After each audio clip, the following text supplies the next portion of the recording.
नमस्कार, मैं विरोध दीक्षित। आप देख रहे हैं न्यूज भारत 24। आइए देखते हैं आजमगढ़ की कुछ प्रमुख खबरों को। आजमगढ़ ग्रामीण चिकित्सक एसोसिएशन का तृतीय स्थापना दिवस और सम्मान समारोह शुक्रवार को नेहरू हॉल के सभागार में संपन्न हुआ। कार्यक्रम का शुभारंभ मुख्य अतिथि न्यूरोसर्जन गोल्ड मेडलिस्ट कई राज्यों के मुख्यमंत्री द्वारा सम्मानित डॉक्टर अनूप सिंह यादव, विशिष्ट अतिथि डॉक्टर धनंजय पांडे ने दीप प्रज्वलित कर किया।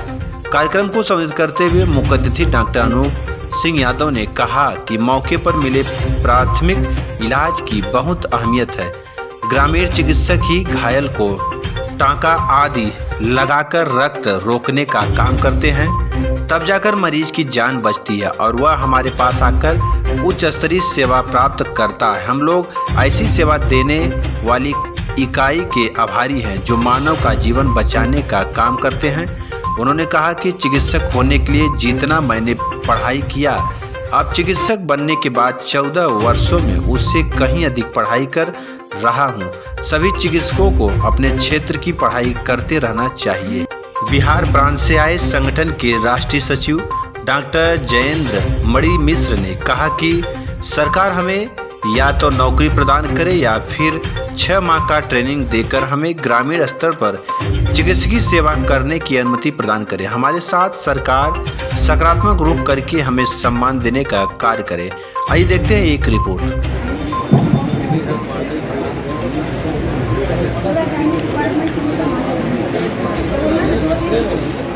सुविधाओं के बिना किसी परिस्थितियों के सिर्फ अपने विवेक, अपने हाथों से किस तरीके से बड़ी संख्या में लोगों की सेवाएं कर रहे हैं और जान बचा रहे हैं, उसको देख करके मुझे बहुत खुशी होती है।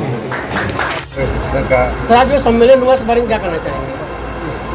आज हमारे जो ग्रामीण क्षेत्रों में कार्य करने वाले चिकित्सक बंधु हैं, उनका ये एक ग्रामीण स्वास्थ्य दिवस था उनका, और इसमें हम लोग पहली बात तो इस चीज़ को रिकॉग्निशन जो कि हमारे सन 1980 में इंदिरा गांधी जी ने भी दिया और सन 2013 में इसको एक ऑर्गेनाइज तरीके से व्यवस्थित करने की ज़रूरत हमारे वर्तमान प्रधानमंत्री नरेंद्र मोदी जी ने भी महसूस की। एक सबसे बड़ी चीज़ ये इस देश में बार बार महसूस की जाती रही है, डॉक्टरों की नितांत कमी है। 138 करोड़ जैसे देश की जनसंख्या में जहाँ पे डॉक्टर्स, अस्पताल, इन सब चीज़ों की, हेल्थ रिसोर्स की काफ़ी कमी है, यहाँ पे एक ऐसा व्यक्ति जो कि 24 घंटे अपने क्षेत्र में, अपने गांव में लोगों की सेवाएं करने के लिए समर्पित है, उसको प्रॉपर ट्रेनिंग, प्रॉपर रिकॉग्निशन, एक प्रॉपर सम्मान मिलना चाहिए। तो आज का ये दिवस इस चीज़ पे केंद्रित है और चीज़ों को, वर्तमान परिस्थितियों को और वर्तमान हेल्थ सुविधाओं को बेहतर बनाने का एक प्रयास है।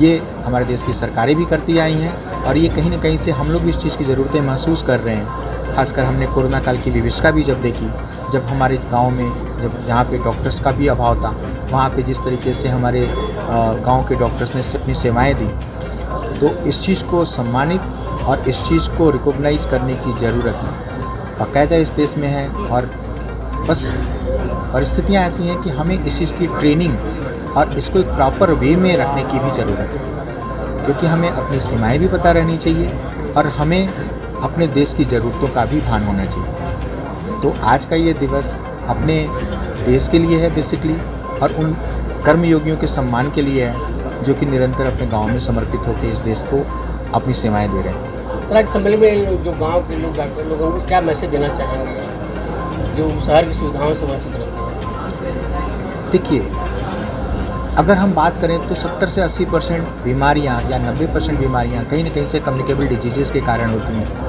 ये वायरल फीवर होते हैं, आमतौर पे गांव की रूटीन समस्याएं, उल्टी, दस्त, बुखार, इस तरीके की चीज़ें होती हैं, जिसके लिए कई बार हमारे एक बेसिक जो ट्रेनिंग प्राप्त किए हुए डॉक्टर्स होते हैं वो भी सक्षम होते हैं। अगर हम इन चीज़ों को ऑर्गेनाइज वे में रखें तो कहीं ना कहीं से जो हमारे पास अस्पतालों में एक बहुत ज़्यादा लोड है, हम उस चीज़ की शेयरिंग भी कर सकते हैं। कम से कम हम उन पेशेंट्स को गांव में ट्रीटमेंट दिला सकते हैं। ये उनके लिए कास्ट इफेक्टिव भी है, ये उनके लिए ज़्यादा सुविधाजनक भी है कि अगर एक ट्रेंड व्यक्ति उनको अपने गांव में ही एक प्रॉपर इलाज दे पाए। इससे जो एक्स्ट्रा भार हमारे वर्तमान चिकित्सा सिस्टम पे पड़ता है, हम उसको काफ़ी कुछ हद तक कम भी कर सकते हैं। तो ज़रूरत इस चीज़ को प्रॉपर रिकॉग्नाइज करने की है, प्रॉपर तरीके से रखने की है और इस चीज़ के साथ रखने की है कि हर जीवन महत्वपूर्ण है और क्वालिटी के कास्ट पे नहीं, लेकिन हाँ चीज़ों को बेहतर बनाने के लिए ज़रूर।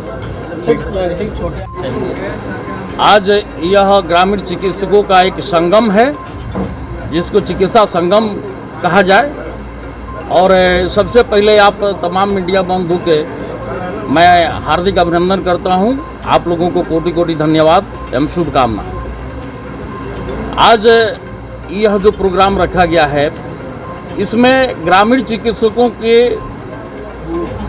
जो कोविड में अपना योगदान दिए थे उनको सम्मानित किया जा रहा है और इन लोगों को समय समय पर प्रशिक्षण दिया जाता है और हम इनको क्वालिटी और क्वालिफिकेशन से जोड़ करके इनको और इनमें क्वालिटी लाना चाहते हैं, इसलिए यह प्रोग्राम रखा गया है।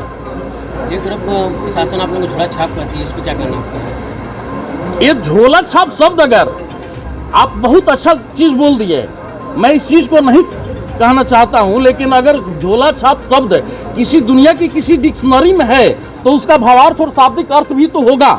मैं यह जानना चाहता हूं कि वह कौन सा डिक्शनरी है जिसमें झोला छाप शब्द का निर्माण किया गया और उसका शाब्दिक और उसका भावार्थ हमको समझा दिया जाए। और अगर मैं मानता हूं कि झोला छाप डॉक्टर आप कह रहे हैं तो झोला छाप ही सही, आपने डॉक्टर तो मुझको कहा। और रही बात कि झोला छाप शब्द कह करके अगर आप हमें अपमानित करना चाहते हैं तो हमारे साथ करोड़ों करोड़ों जनता है और हम उस जनता के बीच में एक सोशल वर्कर की तरह रुक करके और उनका सेवा करते हैं। और सरकार हमें रोजगार नहीं दे रही है। अगर हमको रोजगार मिल गया होता, नौकरी पेशा मिल गया तो हमको ये करने की ज़रूरत नहीं है। हमको सरकार रोजगार दे दे, नौकरी दे दे, हम इस पेशा को छोड़ देंगे। और अगर रोजगार नहीं दे देती है तो कम से कम मान सम्मान तो दे दो, और मान सम्मान भी नहीं दे सकते तो कम से कम जीने का एक अधिकार तो दे दो। और इसीलिए मैं कह रहा हूं कि आपके माध्यम से यह संदेश जाना चाहिए और गवर्नमेंट से कहता हूं कि गवर्नमेंट हम लोगों के लिए एक प्रशिक्षण कार्यक्रम चला करके, एक डिप्लोमा कोर्स चला करके सबको प्रशिक्षण दे दे। और जैसा कि हमने बिहार में करवाया, बिहार में हुआ है सब लोगों को 1 साल का CCH कोर्स हुआ है, उस तरह से यह कोर्स करवा करके गवर्नमेंट के माध्यम से सरकारी संस्थाओं के द्वारा प्रशिक्षण दिलवा करके सबको रजिस्टर्ड करके निबंधित करके और एक इन लोगों का इनरोलमेंट नंबर दे दिया जाए, क्योंकि ये फर्स्ट एडर हैं, फर्स्ट एड करते हैं।